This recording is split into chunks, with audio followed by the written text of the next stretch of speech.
Assalamu alaikum brothers and sisters, I hope you are well. The burning of the Quran outside a mosque in Sweden sparked widespread anger among Islamic nations globally.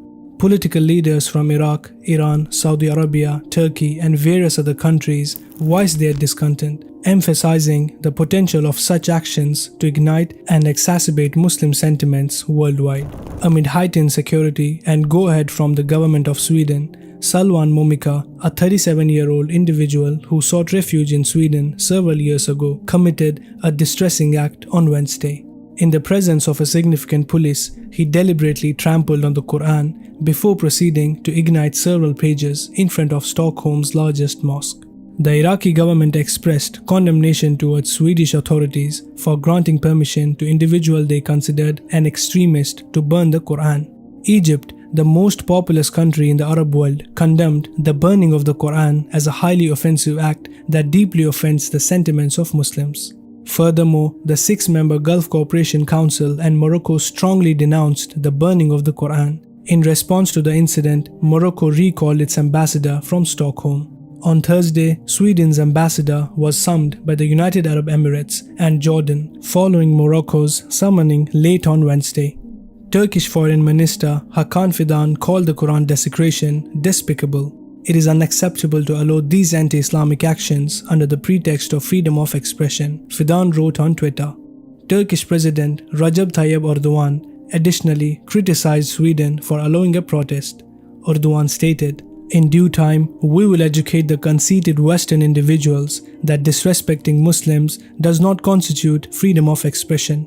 The Saudi Foreign Ministry remarked that the timing of the incident, which occurred during the Eid al-Adha religious festival and the conclusion of the Hajj pilgrimage, was noteworthy. They stated, "These hateful and repeated acts cannot be accepted with any justification," the Saudi Foreign Ministry said. During a press conference, Kristersson, Sweden's Prime Minister, clarified that the authority to determine whether the protest should proceed was not within his jurisdiction. Kristersson described the protest as legally permissible but deemed it unsuitable, emphasizing that such decisions lie with Swedish law enforcement rather than politicians. "It is legal but not appropriate," Kristersson said. The Prime Minister of Sweden reacted when the Muslim nations got united and were asking for answers as to why such vile and hostile acts were allowed by their government, and that too on an auspicious day in front of one of the most prestigious mosques in the area. Even then, Kristersson did not issue any apology. Rather, he labeled the act as something that was legal but not appropriate.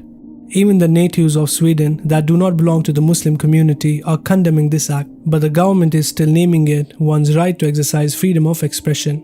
If such atrocious acts really do fall under the category of freedom of expression, then we would like to ask what exactly is not a form of freedom of expression. If this is how one can express oneself freely, then even a criminal can justify his actions under the pretext of freedom of expression.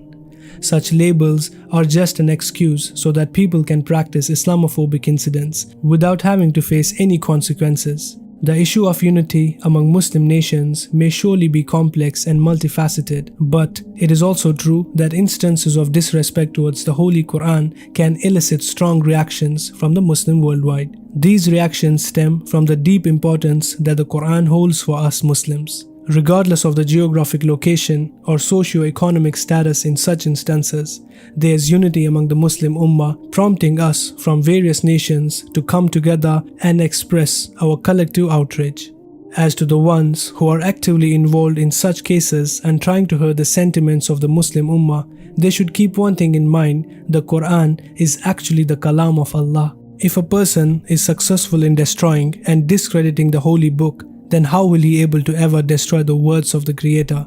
The act that he performed in huge public view in front of the mosque only depicts that he himself will not benefit from the words of the Creator, and how extremely sad it is for him if only he understood. May Allah subhanahu wa ta'ala help us against oppressors and transgressors.